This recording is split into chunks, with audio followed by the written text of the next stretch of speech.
Hello, this is Dichoxin, and welcome to another episode of Stories in the Säfärsphere. Today I am going to be covering the character Sal, daughter of Umrali. I'm going to start with the usual disclaimers. I'm not on a script, so I am just going off the top of my head.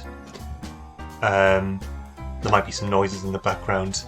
As always, there is this clicking, which I can't do anything about. Because I'm not going to pay for like some fancy mic just for these videos. That's about it. This is hopefully I'm going to be able to go through this a bit quickly because this is probably the biggest character all in all. I've left in the dividing lines that I usually use when making these sets because it just makes it easier to understand bit by bit what's happening.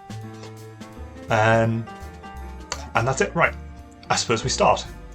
We're going to start actually outside of Sal's story, really. Oh, hang on, I need to try and zoom in properly here. Oh, I also should add, I do have owned visual art of this character. Isn't that awesome?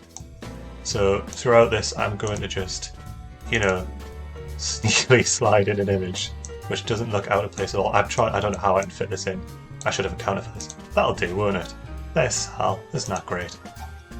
So, we're going to start a bit before Sal's stories really begin. This section here is Sal's first story, but her lore, her story, begins before that.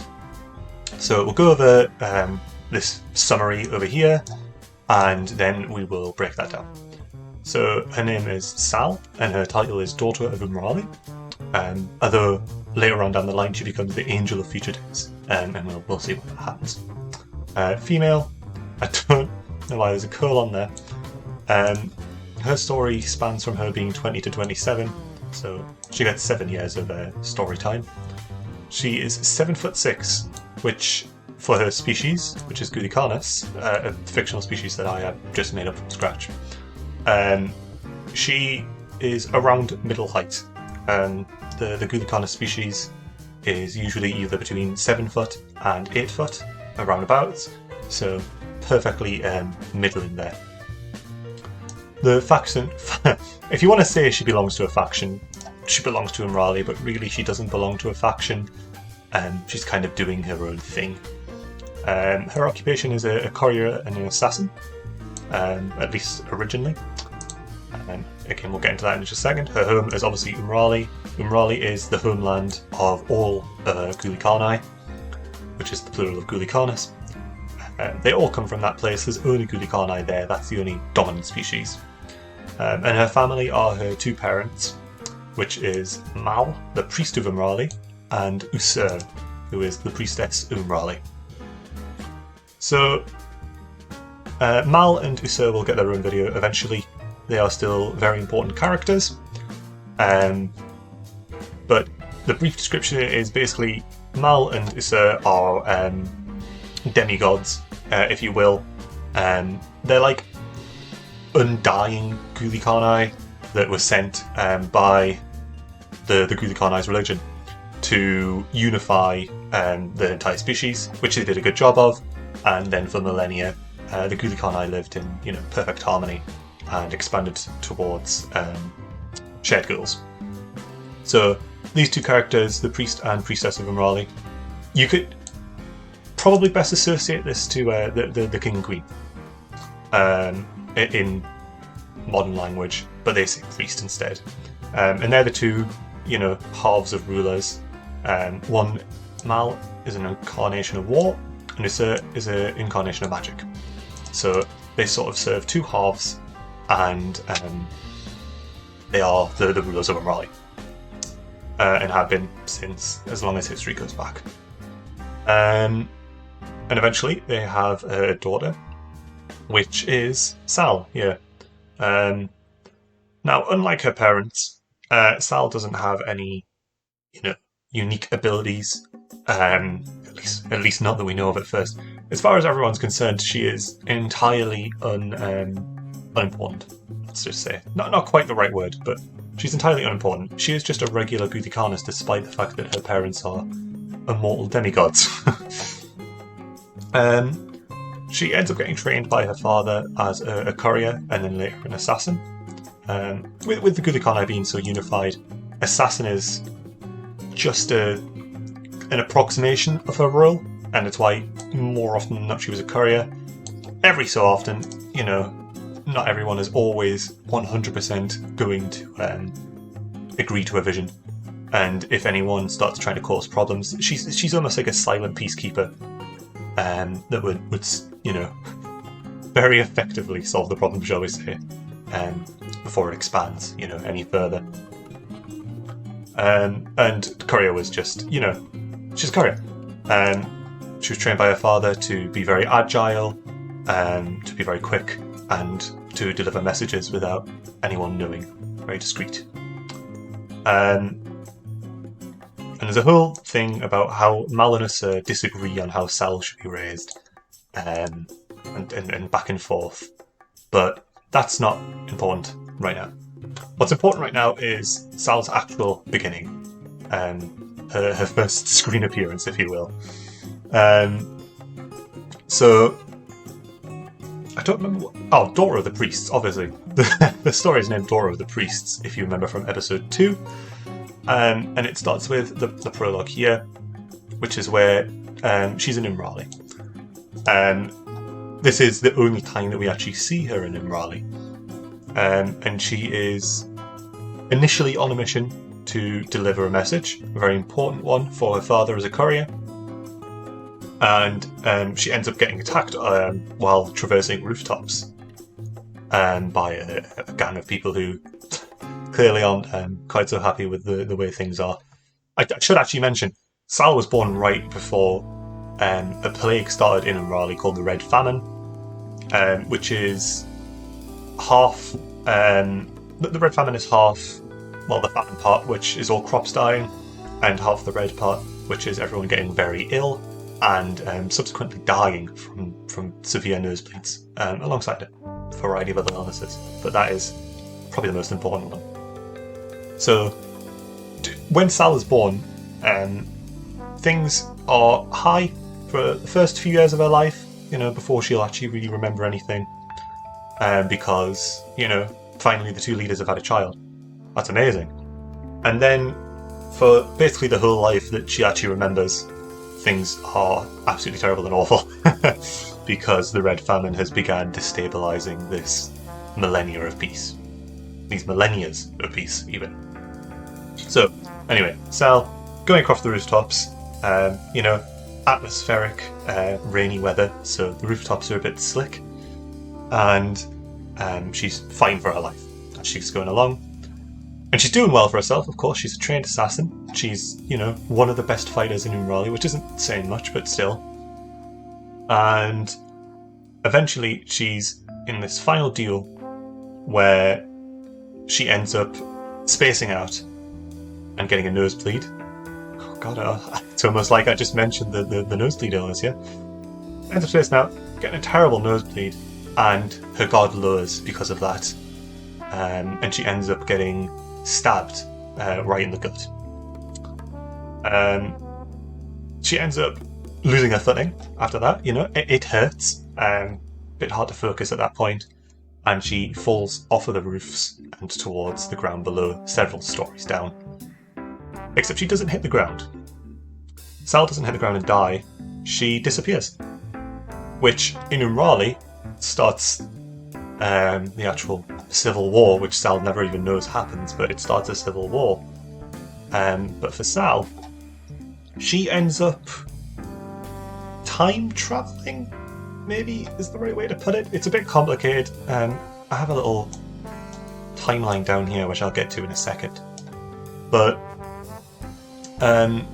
she ends up going through that portal, and the following rest of her stories is over the course of 5 years. So each one of these stories takes place in as a significant event in one of those years, and she's kind of going back and forth through time and place, but never back to Umrali.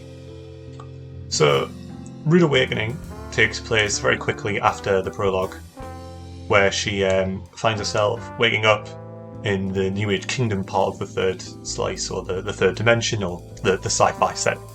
So very alien to anyone from Umrali, really, because Umrali is in a medieval period. That's their stage of evolution.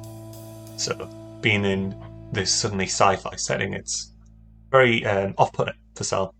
And she panics, and she falls back on her base instincts and what she's been trained. And as she wakes up in this hospital bed where she's being cared for by someone, she freaks it and ends up killing the person who was there to look after her. I've also just gotten a message saying that someone's coming over in 20 minutes, so this video is going to have to go even faster again. Right. So, where was I? She kills someone. This is her big first regret. She ends up killing an innocent person, which, even if she's an assassin, this isn't something she was trained to do. This isn't something she ever wanted to do. She doesn't kill innocent people, you know, that's monstrous. And it only happened because she panicked and freaked out so much. So, the Rude Awakening is, of course, a joke upon the fact that she wakes up in a bed and is quite rude, isn't she? Killing someone. Not the most pleasant of actions, but it's also a rude awakening because it awakens herself to what she could end up becoming if she doesn't, you know, start trying to change herself. And it awakens her to this strange circumstance that she is now going to be stuck in. So we go to Brewing War, Chapter 3. Brewing War is in the third slice again, but it isn't the third slice that we know. Before the sci-fi setting, I think I mentioned it briefly in part 2 with the storyline episode. There was an age before the age that we know, which was known as the Age of Expansion. And this is when everyone in the sci-fi setting worked together and expanded across the entire galaxy, and were more or less in peace, which is quite different from the unending war, which we find it in the actual lore and stories. So Brewing War takes place when Sal is still recovering, and she can't really do much, and she's bedlocked. But she doesn't, you know, she's nice enough not to kill the people trying to look after her this time. And instead she's sort of there,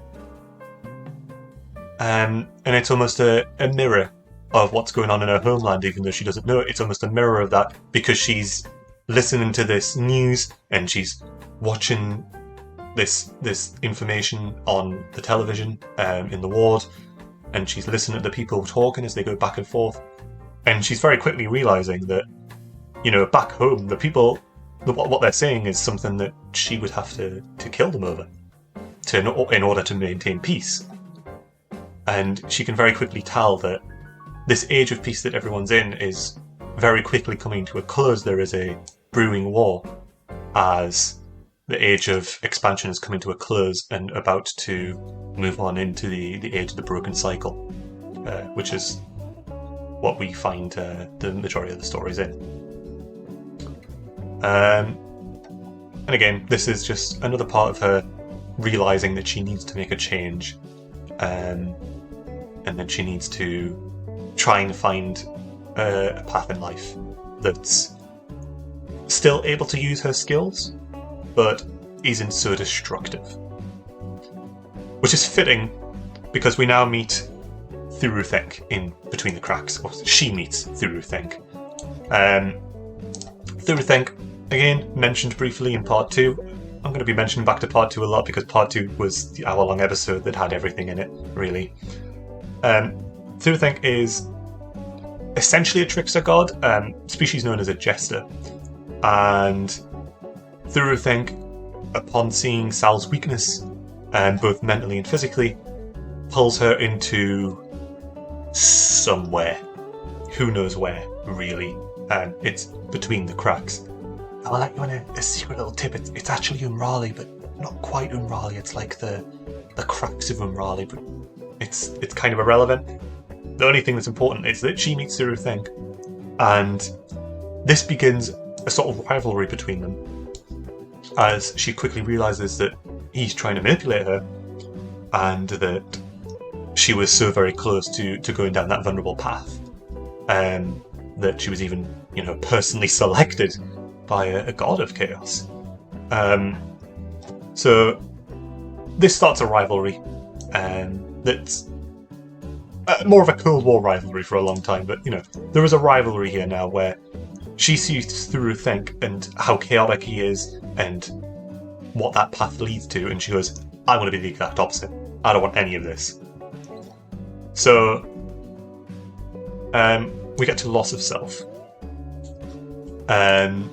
which is, what is that, Chapter 5? Chapter 5. This one's a strange one, because Chapter 5 takes place after Sal is already sure who she was. I will quickly mention, again, Part 2. In Part 2 we have Down to the Wire and Strange Eons, where the SMG, or the Supermassive Gate, is opened in the third slice, the third dimension, the sci-fi setting. And Sal is one of the characters that is pulled through in order to have the big final stand against Wire. And this chapter, Chapter 5, Loss of Self, actually takes place during then. She doesn't realise it, but she meets Alista. And Alista, again, if you remember, I think I've actually... I've done his own episode as well. Alista is the generic kind of main character guy who brings everyone together.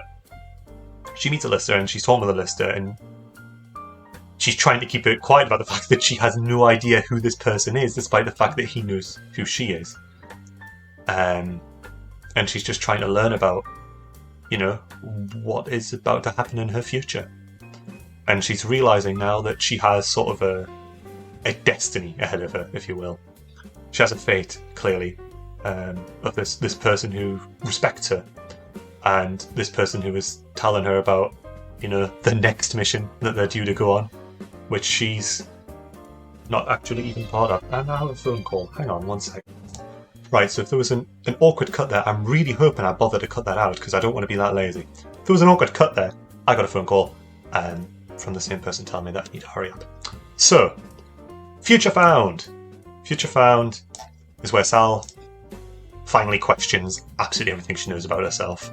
She's nearly died. She's then killed someone in retaliation for trying to help her. She's seen war building. She's seen what she could become if she doesn't temper herself. And she's seen how people might respect her in the future. And she goes, this is it. I really need to understand who I am and where I am going from here. And in Future Found, she's in the United Species Alliance space at the third slice, and she meets with someone, and I should actually have mentioned previously, Sal is an asexual character, so she has no romantic feeling for any of these people that she's meeting. But yet there is this sort of pseudo-romance that she develops with this person that she meets, where it's like a friendship beyond friendship, but it's not romance. Hopefully you can understand what I'm trying to say there. And she develops alongside this character, and it's sort of this final awakening for her. That, all through these stories, she's been very angry. She's been very, self-important. She's been basically exactly what she's been taught to be. And she's realising now that she can be better. She can do better. And that she has a purpose ahead of her. And that is, of course, massively helped by this person that she's met, who helps her along the right path with her emotional state. However, Future Found leads on to Future Forsaken, where Sal accepts her calling. As it says here, she gives up on this pseudo-relationship. And when does she give up on it? She gives up on it on the 14th of October. That's today's date of recording, which is actually this character's birthday. Sal's birthday. 14th of October. So, on her birthday, although it's a bit hard for her to tell really considering she's been jumping through time so much, she accepts what she has to become, and she also accepts that she has to give up the comfort that she's developed with this other person in order to pursue that. And so, one final time, she goes through this portal that has been taking her here, there and everywhere, that she has no control of. This final time, she's the one in control. She's the one that makes the choice. She goes through the portal and abandons this person who she's developed, a kinship with. She abandons them, but for future good. And this final portal she goes through is actually the portal opened by the SMG, the Supermassive Gate, the big plot point that brings all the main characters together for the final showdown stories. So that moves us on over finally to here, which is the two stories that she's part of, which is Strange Eons and Down to the Wire. And then we've got the 5 significant things that happen during these two stories. Number 1 is when she comes to the SMG.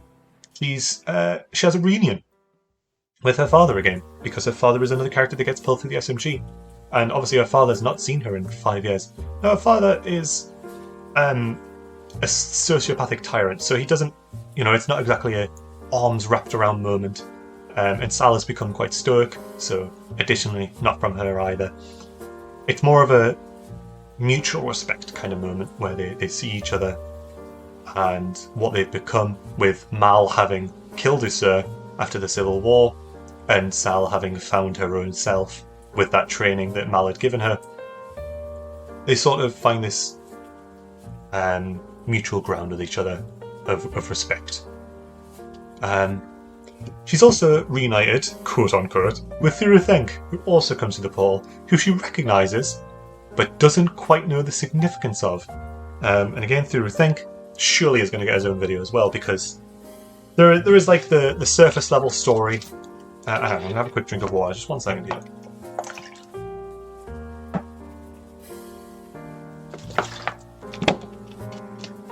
There is the surface level story, which is of course what's being told throughout the 3 parts of the lore.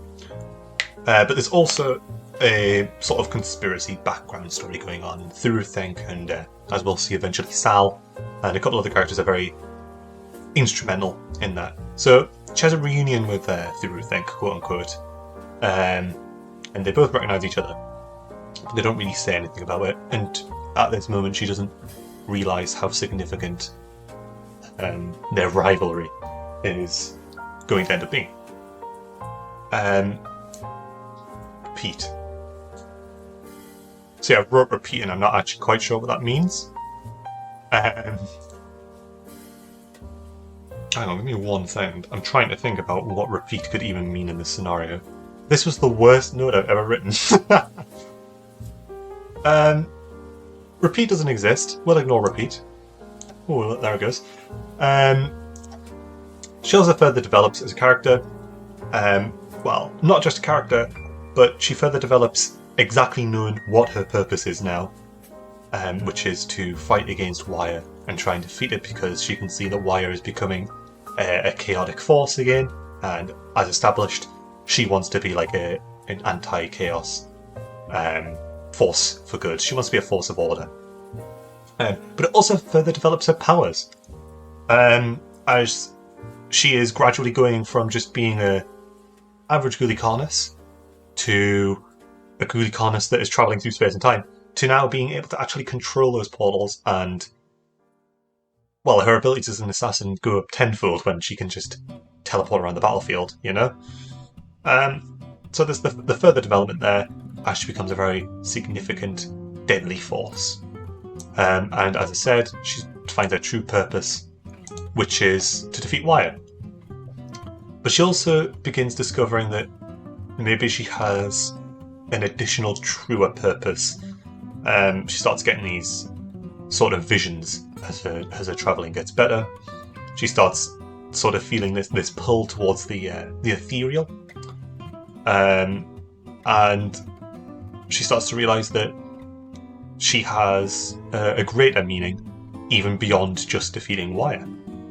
Or perhaps a greater purpose that leads to defeating Wire.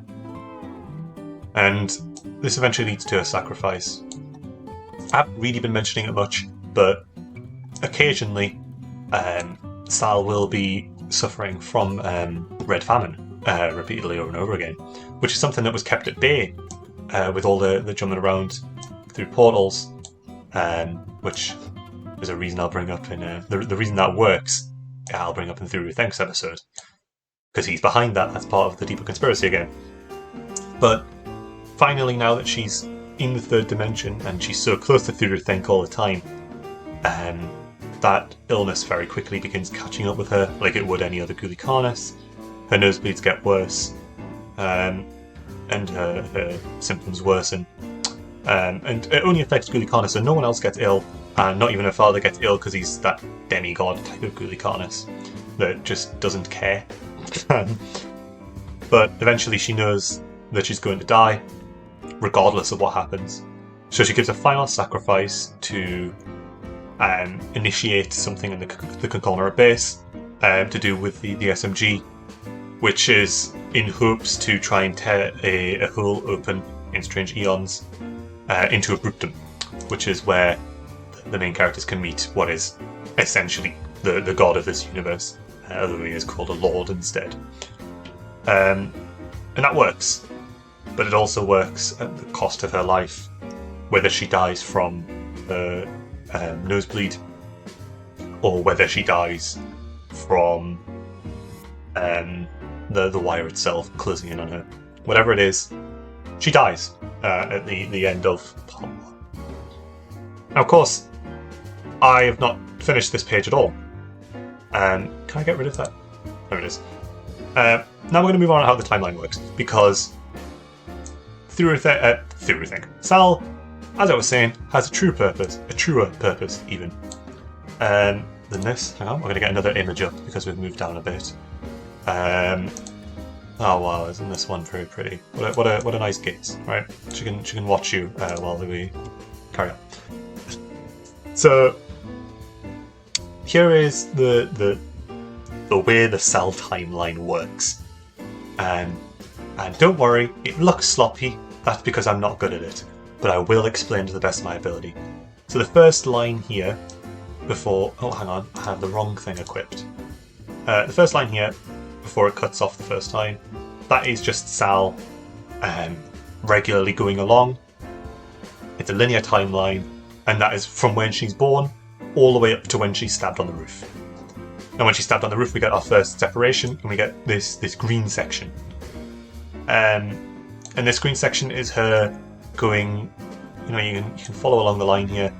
It's her going forwards and then backwards and then up and down, and sort of without any reason through the timelines, through back and forth through space and time, and experience and all that she experiences in the 6 chapters up here, seven chapters up here. And that's what builds her as a person. And eventually we get the final separation, which is to this last bit, which this last bit can either take place during these 2 stories or during this part, but I've just separated it up because it looks nicer that way.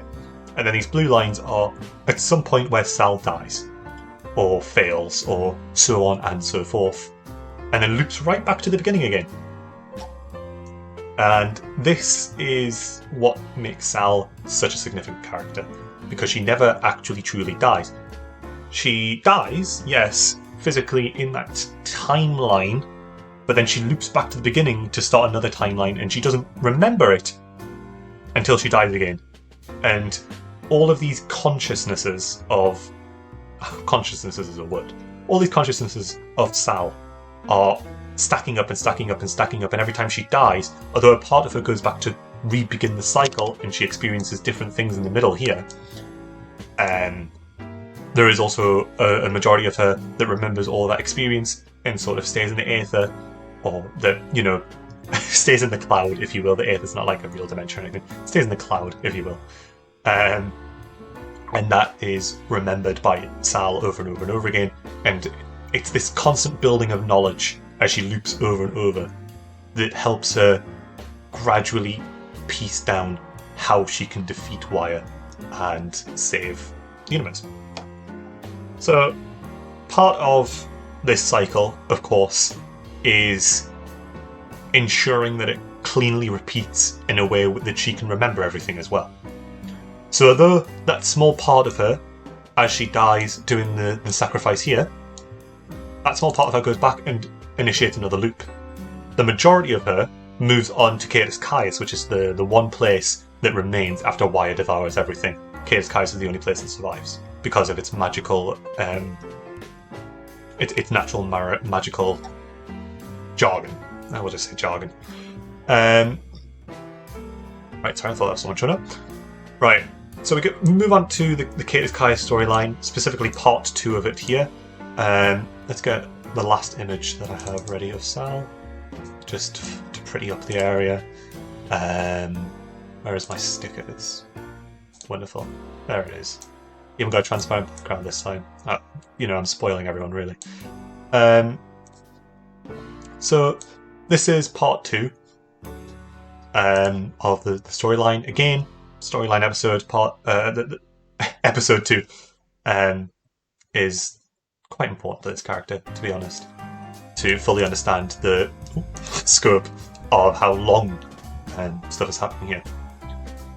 So, Echoes of the Daughter takes place with half of the main cast from Caetus Caius' storyline, following this mysterious voice that guides them along. I should actually mention, this continues through Think and Sal's adversary stuff. I'm not going to go too much far into the actual storyline of Caetus Caius because that's what part 2 of this series was for. But Through Think doesn't die either, and ends up in Caetus Caius and is the main villain then for that storyline. So Echoes of the Daughter is the spin-off the spin-off main characters out of Caetus Caius. Some of them following along the Echoes of the Daughter, which of course Sal is the daughter of Umrali, so it's her echoes, it's her voice guiding them along on how they can defeat Through Think. Meanwhile, there's another party doing their own storyline that Sal has been part of, but they're finding the appropriate weapons to do it, while these guys are getting the appropriate strategies from Sal. Although, of course, they don't know it's Sal, they're just hearing a mysterious voice that seems to somehow know everything that's already going to happen. So, this is where she gets revenge on Through Think. Through Think, as I said, there's the bigger conspiracy going on, and I'll go more into it in his own video, but Through Think is kind of the reason that everything is so terrible for the Gulicanis species. Come their time, he kind of ruins everything. So this isn't just a revenge for all that he's done in Caetus Caius, but it's a revenge for all he's done to her species as a whole. And it also leads to the preparation of Swan Song in Requiem for Madness. Requiem for Madness is where Through Think is finally killed by the main cast, for good this time, and whereas the part 1 ends with everyone dying, Wire, we at least have the nice happy ending here, even if it's called Requiem for Madness, where the main characters, Caetus Caius, along with Sal's help, managed to defeat the Jester. And then Swan Song is the very final story in part 3, which we're moving on to now. Zoom out a bit so if she stays on screen. Right, so part 3, as I said again in episode 2, part 3 isn't very finished. I have ideas, loose ideas, but nothing concrete. I know for a fact that the main focus of part 3 is guiding the main characters of Caetus Caius towards activating a conglomerate device, which is somehow in Caetus Caius, which again I went more into in episode 2. But basically, a part of the conglomerate ship ends up in Caetus Caius, specifically the part of the conglomerate ship that has a partially working version of the SMG. So because of the fantasy setting of Caetus Caius, it's a bit hard to come by all the necessary parts to, repair such a device. But which is why it takes the entire course of part 3 to do it. But it does end up getting done. During this same time, there was also a more significant Cadus Caius storyline going on, which is the Destined, which is a character from the main cast, is sort of losing his way a bit. He's destined for power, and once he's finally getting that power, which he never got throughout the first part 2, it's kind of going to his head a bit. So he ends up becoming kind of a villain, but not quite a villain to the point that Thuru Thenk was. More just a bit of a nuisance. But he does end up reaching a power to where he almost kills all the main characters, except the SMG is repaired just in time, activated, and Sal comes out in some fancy one-liner, I'm sure, and kills the Destin by, fittingly, assassinating him right there in front of everyone. And the opening of this portal not only gives Sal a physical form again, but it also allows Thuru Thenk's residual energy to go through and repeat the cycle. And so now the full cycle is in repeat. So Sal's knowledge is preserved because of the majority of her being in Cadus Caius and being resummoned into existence and so on and so forth. The cycle is repeated because Thuru Thenk gets to go back again and restart all the terrible things that he did that led to this moment. And the cycle is repeated because that small part of Sal is going back and starting the normal cycle of her physical self again. Which eventually leads up to Swansong, which is the final, golden cycle where Sal has everything right. She goes through, she kills herself as she comes through the SMG. The time travel version of Sal that knows everything ends up killing her lesser knowing self as they come through the SMG so they don't get in the way, and guides everyone exactly, including herself, to do all the exact perfect things that are required to actually have a chance of beating Wire. And she does. Wire, in the very, very, very end, even if time and space has to be broken to do it, Wire does get defeated. Only because of Sal. Because Sal ends up at this point becoming the Angel of Future Days. I mentioned earlier that Sal's parents were the embodiment of war and the embodiment of magic, but Sal didn't seem to have an embodiment of anything. Sal just seemed to be a normal Gulikanis, which doesn't mesh. Sal's embodiment was the embodiment of luck. Right, so there'll probably be another hop, skip and a jump there. I had to go talk about something. I am now going to have to very quickly finish this episode because I do have to be doing stuff today. So, Sal becomes the Angel of Future Days. That is because she's the embodiment of luck, and I've discussed luck a couple times in past episodes, but luck is sort of this unquantifiable power that explains, plot armor and why some characters are main characters and so significant, so on and so forth. It's sort of this natural thing that's assigned by birth. And with Sal being the embodiment of luck, she kind of has ultimate plot armor, which is why she can time travel this way and remember stuff and whatever. And it means that she can fulfill this golden purpose of hers, eventually, and defeat Wire in the perfect cycle. And at the very end of everything, we have two options depending on the true... I would say it's the true ending or the good ending. Good ending, of course, is that she retires. She's lived through her purpose, and now she doesn't know what's going to happen again because she's never gotten past this point. And she retires and becomes a librarian, and just sort of enjoys the last of her days out, quite relaxed. Of course, the most likely true ending is that she dies for good. She dies one last time, no doubt due to Red Famine again, finally catching up to her. Except this time there's no looping back, there's no doing stuff again, there's no second chances. She's left this perfect cycle. Oh. This video is going to be absolutely awful to put together because that's going to be another jump there. But that's going to be the last one, absolutely, because we're at the end of the story now. I'm just trying to get in these last words. Right, so Sal succeeds, and chances are she dies for good, caught up finally by Red Famine, but in doing so, she has initiated part 4, which is the golden cycle part. I need a better name for it, really, but part 4 is... It's not a true part where there's an end and a finish. Part 4 is like the part that goes on forever, where I can tell any story I please, where there's no huge plot events anymore.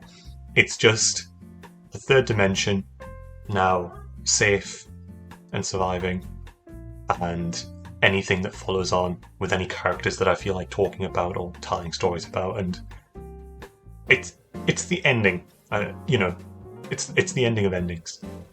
It's the swan song. But there is still the universe open for extra possibilities, just nothing quite as big as the 3 parts that led up to it. So that was good. I'm glad about this. I'm glad I've gotten to do this episode, even if it was very sloppy with how many interruptions there were. But hope you all have a nice day. Next episode, I am doing episode 10, and I'm going to do an episode 10 special, which is actually just an excuse for me to be lazy, because, you know, I've done this episode, which is probably the biggest one yet. So next episode is not really going to be a proper episode.